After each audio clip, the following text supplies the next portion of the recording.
Boa noite a todos os nossos irmãos de Barra do Piraí, todos os nossos irmãos do Centro Espírita Pai José Cambinda. É com muita alegria que nós temos mais essa oportunidade de encontro, mais essa oportunidade de estarmos reunidos no entorno da mensagem espírita, da mensagem dos evangelhos.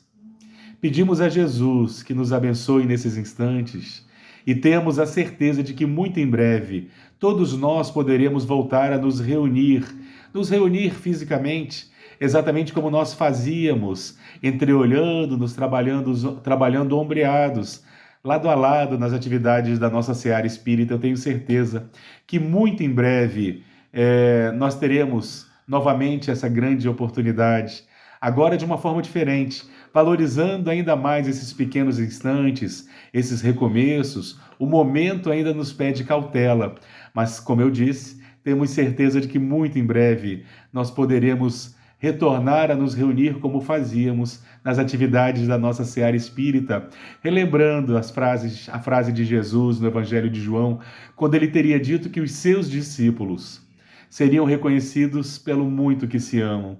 E é exatamente por nos amarmos tanto que nós estamos nesse momento mantendo o distanciamento, mas temos certeza, como eu disse também, que muito em breve nós poderemos voltar a entreolharmos-nos, a estarmos unidos, a nos abraçarmos, como era comum fazermos, para nós podermos trocar as histórias, trocar não apenas olhares, mas também ajudarmos-nos através da nossa comunicação, através do nosso contato.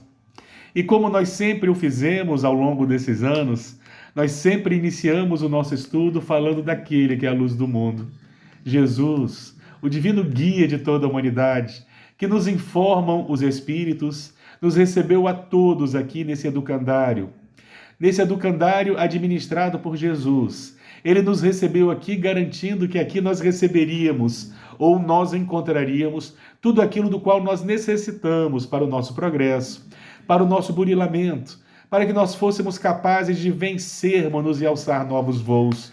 Nós, como nós sabemos através dos amigos espirituais, nós não somos daqui.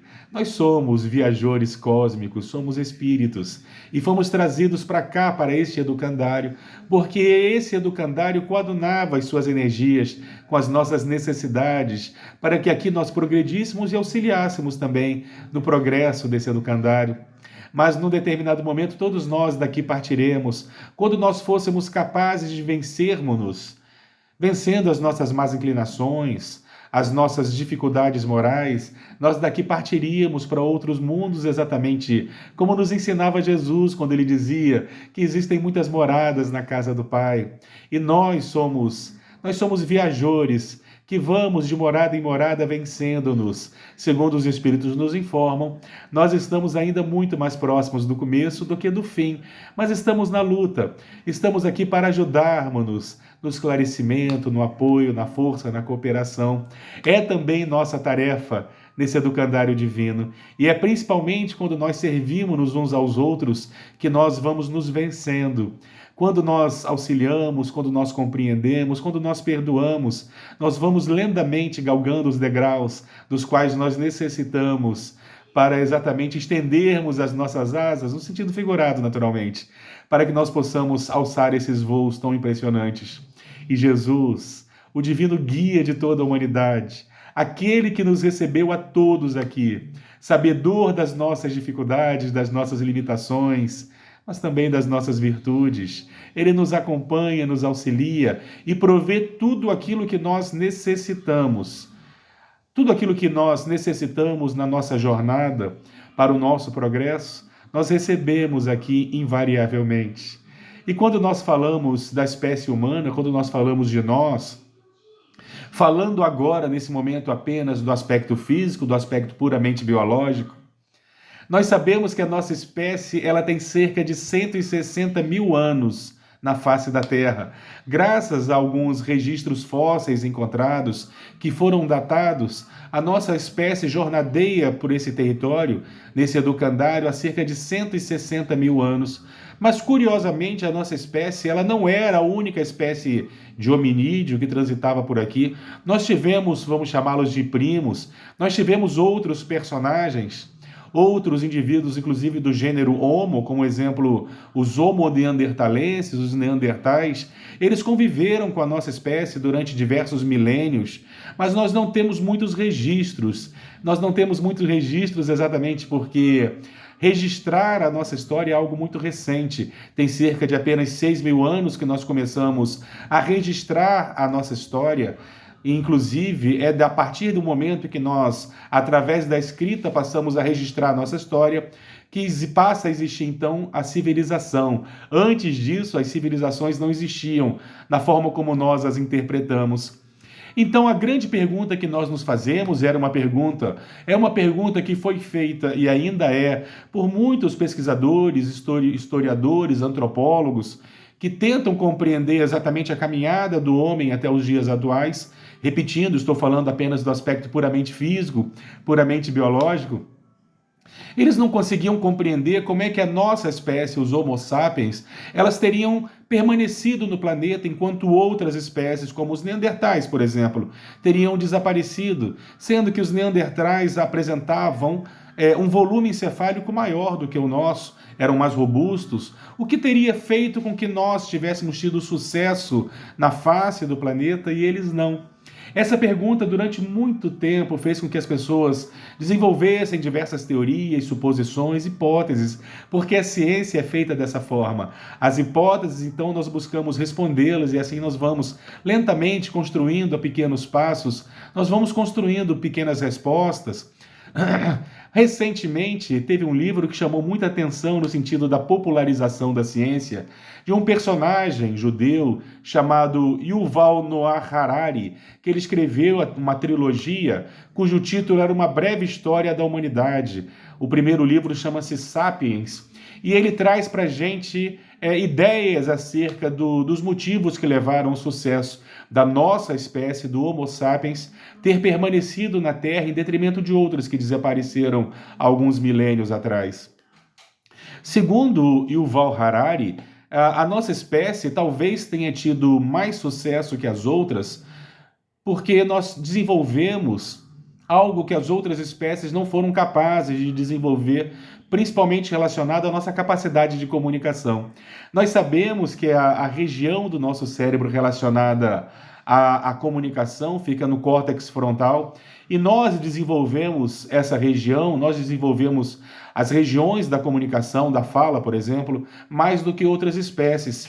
Quando nós encontramos, através dos registros fósseis, quando nós encontramos grupamentos de Homo sapiens, nós vamos encontrar grandes grupos com 80, com 100, com mais de 100 indivíduos, enquanto, por exemplo, os neandertalenses, os neandertais, eles são registrados em pequenos grupos. Tudo indica que eles não desenvolveram a mesma capacidade de comunicação que nós fomos capazes de desenvolver.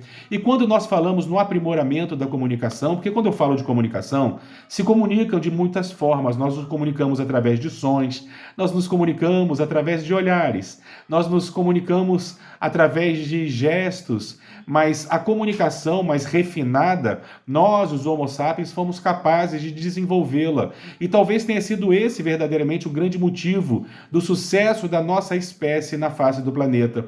Isso porque quando nós nos comunicamos, nós conseguimos nos organizar em grupos.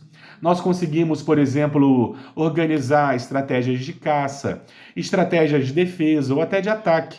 Nós conseguimos verdadeiramente desenvolver, nós conseguimos a organização essencial para que nós pudéssemos viver em coletividade, porque é necessário, para que nós consigamos organizar grandes grupos, é necessário que hajam, então, por exemplo, regras, é necessário que nós desenvolvamos comandos, e assim, então, esse teria sido o motivo pelo qual a nossa espécie teria tido mais sucesso na face da Terra do que nossos primos, chamando assim, né? Os nossos primos mais próximos, os Homo neanderthalenses, que teriam desaparecido há muitos milênios atrás, permanecido nós aqui na face da Terra.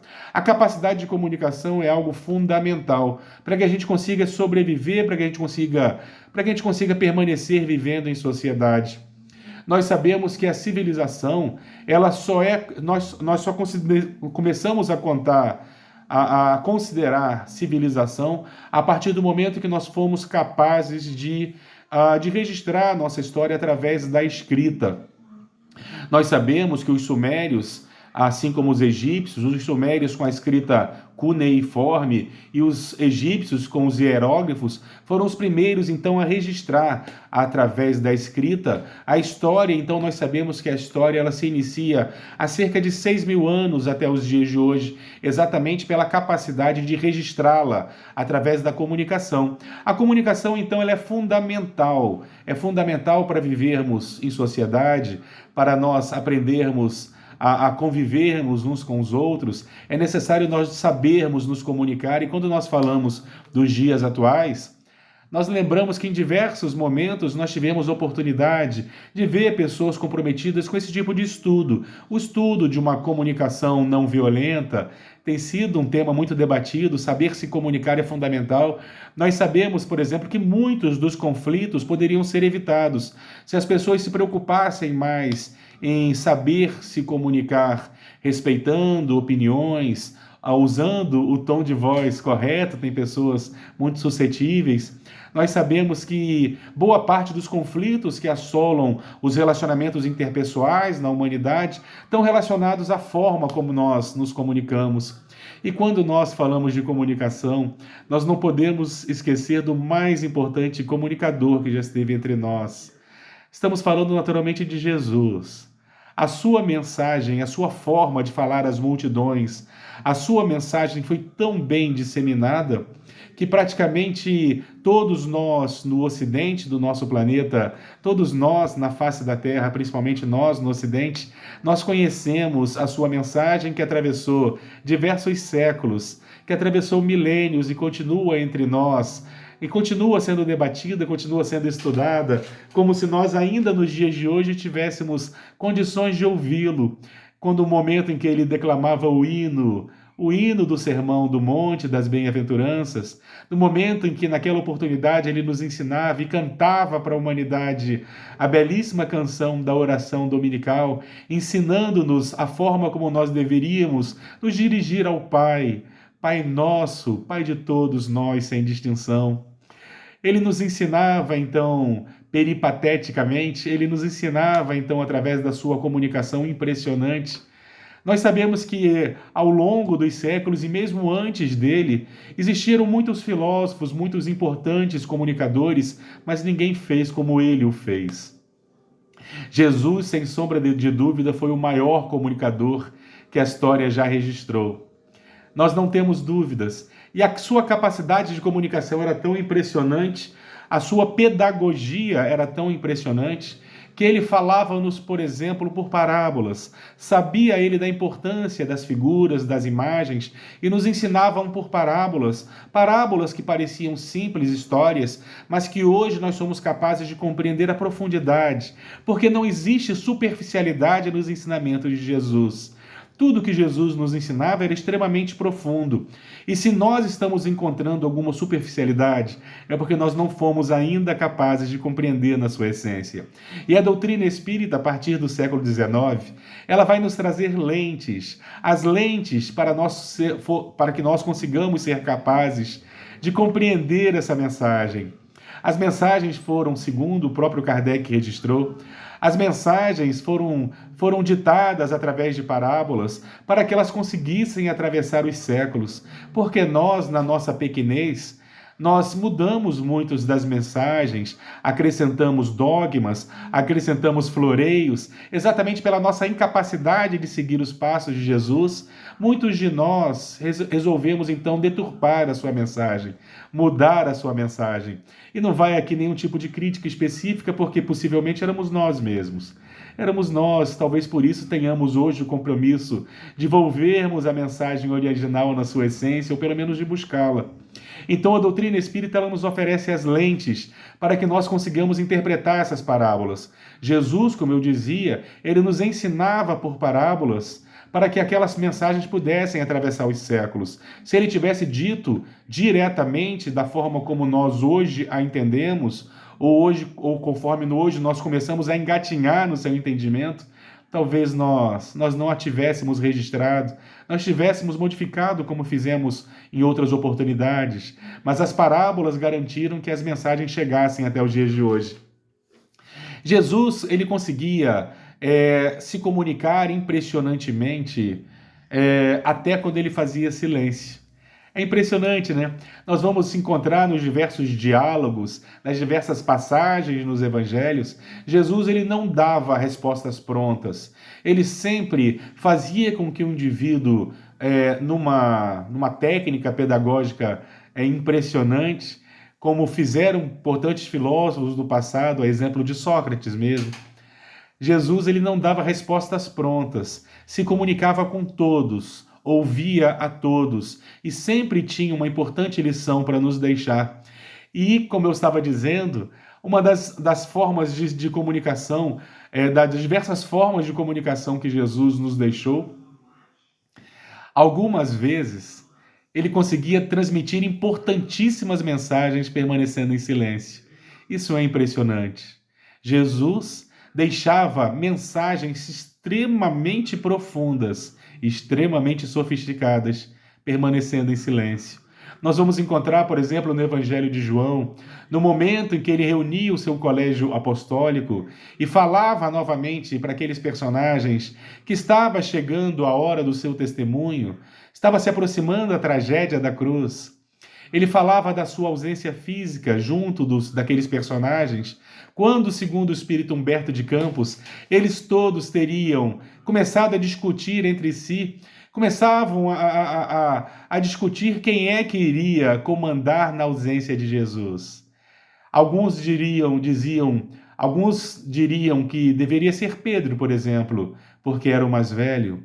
Outros diziam que deveria ser João, porque era o mais jovem. Outros diziam que devia ser Tiago. Outros diziam, e assim eles discutiam entre eles quem é que iria comandar após a ausência física de Jesus. E eles começavam a discutir acaloradamente, quando de repente Jesus é em silêncio. E eles estavam tão entretidos na discussão que nem perceberam o que Jesus fazia. Jesus silenciosamente se levanta, desnuda-se da túnica que vestia, cinge-se com apenas um avental, exatamente como faziam os servos mais humildes. Ele toma de uma bacia, ajoelha-se na frente dos seus discípulos e começa a lavar-lhe os pés. Olha o tamanho dessa lição, em silêncio. As mais importantes lições, as mais profundas lições de Jesus, ele nos passou em silêncio. Silenciosamente ele nos dava essa lição de humildade. E mais importante do que tudo isso, relembrando o Evangelho de Mateus agora, quando Jesus teria registrado que aquele que quisesse ser o maior entre vós, que fosse o primeiro a servir. Jesus respondia à indagação daqueles personagens. Silenciosamente ele dizia: aquele que quiser ser o maior entre vós, que seja o primeiro a servir. E servia Jesus da forma mais humílima que se conhecia, como os servos o faziam. Se colocava ele de avental, de joelhos, lavando os pés dos discípulos. A sua atitude foi tão impactante para os discípulos que Pedro se recusou, dizendo: não, mestre, eu não posso permitir que tu laves os meus pés, porque era eu quem tinha que estar lavando os seus. Jesus imediatamente o repreende, dizendo: Pedro, se você não permitir, não poderá ter parte comigo. E Pedro imediatamente percebe que aquele momento era um momento importante. Ele teria dito algo mais ou menos assim: mestre, então lava também o meu corpo e meus cabelos. Era a profundidade da lição. Era tão profunda que naquele momento os discípulos não foram capazes de compreendê-la. Compreenderam mais tarde, naturalmente. Mas Jesus se comunicava mesmo quando fazia silêncio. Nós nos lembramos do diálogo entre Jesus e Pilatos. Quando Pilatos teria perguntado a Jesus o que é a verdade, Jesus, de forma extremamente eloquente, teria respondido com silêncio. Deixava claro ali que Pilatos não teria condições de compreender essa verdade. E caritativamente silenciava, exatamente como está no Evangelho Espírita, quando nos fala da caridade material e da caridade moral. A caridade moral é de silenciarmos, para deixarmos o mais tolo falar, silenciarmos caritativamente para não colocarmos pesados fardos sobre os ombros daqueles que não têm condições de carregá-los, para que não aumentasse o compromisso de Pilatos. Jesus permanecia em silêncio. Era impressionante a forma como ele tinha de se comunicar. Jesus que nada escreveu. Ah, meus irmãos, isso não é verdade. Tem uma passagem em que Jesus escrevia assim. Será que nós conseguimos nos lembrar dessa passagem? Curiosamente, essa passagem também está apenas no Evangelho de João. A única vez em que Jesus escreveu alguma coisa. Ah, como eu queria ser uma mosquinha para ler o que Jesus escrevia, porque ninguém o leu. Nós sabemos então que a passagem começa mais ou menos assim. Era um período de festividade, estavam todos reunidos em Jerusalém. Jesus estaria ao templo, numa das entradas do templo chamada Entrada Nicanor. E essa entrada dava exatamente vista ao Gólgota, ao Monte das Oliveiras, e Jesus estaria ali. Segundo o evangelista, Jesus escrevia no chão. Nós não sabemos exatamente o que Jesus escrevia, mas como eu queria poder ler. Quando, de repente, toda aquela tranquilidade que dominava o ambiente, embora fosse festa, uma mulher é arrastada pelos braços e jogada na frente de Jesus por uma turba extremamente excitada, extremamente exaltada. Eles, segundo sentenciavam, segundo afirmavam, eles haviam flagrado aquela mulher em adultério e jogavam aquela mulher na frente de Jesus. Meus irmãos, não estavam aquelas pessoas procurando Jesus para nenhum tipo de julgamento ou de aconselhamento. Afirmaram para Jesus que aquela mulher havia sido flagrada em adultério e perguntavam a Jesus o que deveria ser feito. Curiosamente, nós precisamos abrir um parênteses para entendermos melhor a profundidade dessa passagem. Em 2 dos 5 livros do Torá, nós vamos encontrar regras que punem, que castigam aqueles que são flagrados em adultério, são castigados pela lapidação, são condenados à morte. Era assim que o adultério era resolvido naqueles tempos, até os dias de Jesus. Só que aquela mulher, naturalmente, estava ali sozinha. Naturalmente que ela não tinha como ser adúltera se não houvesse também a figura de um adúltero ou de um adulterador. Mas aquela sociedade muito machista trazia apenas a mulher para ser condenada. Existia também uma regra chamada de ordalha. A ordalha funcionava da seguinte forma: sempre que uma mulher ela era flagrada em adultério, ela naturalmente não tinha nada que pudesse dizer em sua defesa, porque existia o flagrante. Entretanto, se essa mulher não fosse flagrada, ela poderia dizer que nada aconteceu, que era uma invenção, que ela era inocente. Então ela era imediatamente submetida à lei de ordalha. A lei de ordalha era uma beberagem, era uma bebida que os sacerdotes faziam com ervas amargas e com podridão retirada do altar dos holocaustos, raspavam toda aquela podridão e faziam uma beberagem horrível. E a mulher era obrigada a beber isso.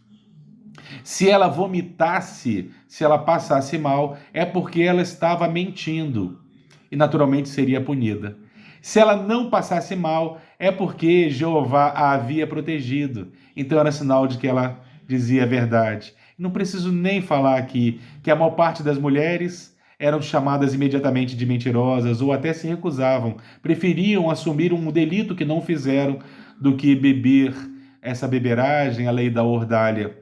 Aquela mulher havia sido flagrada em adultério, então não tinha necessidade da ordalha.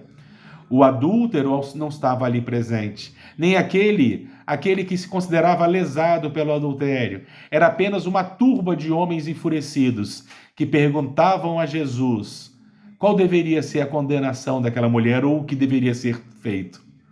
Mas aquela turba, como nós sabemos, eles não estavam atrás de nenhum tipo de aconselhamento por parte de Jesus. Eles queriam apenas ter uma desculpa para prender Jesus. Porque se Jesus dissesse, como ele costumava dizer, que nós deveríamos perdoar aquela mulher, ele estaria indo contra as leis de pelo menos 2 livros do Antigo Testamento. Se Jesus dissesse que sim, que ela merecia a morte pela lapidação, pelo apedrejamento, porque tal era a lei, ele se contradiria. Aquelas pessoas queriam flagrar, queriam pegar Jesus em contradição. Logo, Jesus, um grande comunicador, a luz do mundo, aquele que nos recebeu a todos aqui, aquele que nos envolve a todos, aquele que é um espírito puro. Aquelas pessoas perguntavam então para o tentar. Segundo o evangelista, Jesus permanecia sereno, impávido, e permanecia escrevendo com os dedos no chão. Quando, de repente, sem perder a serenidade, ele teria se levantado e dito apenas uma frase que cessaria toda aquela confusão, todo aquele conflito: que atire a primeira pedra aquele que estiver sem pecados. E continuou, segundo o evangelista, agachou-se novamente e continuou a escrever no chão. Aquela única frase de poucas palavras foi o suficiente para acalmar toda aquela turba enfurecida, toda a multidão. Segundo João, os primeiros a se retirarem dali foram os mais velhos. Isso porque, segundo João, os mais velhos possuíam mais pecados, o que eu não concordo. Eu conheço pessoas jovens que conseguem fazer coisas impressionantes.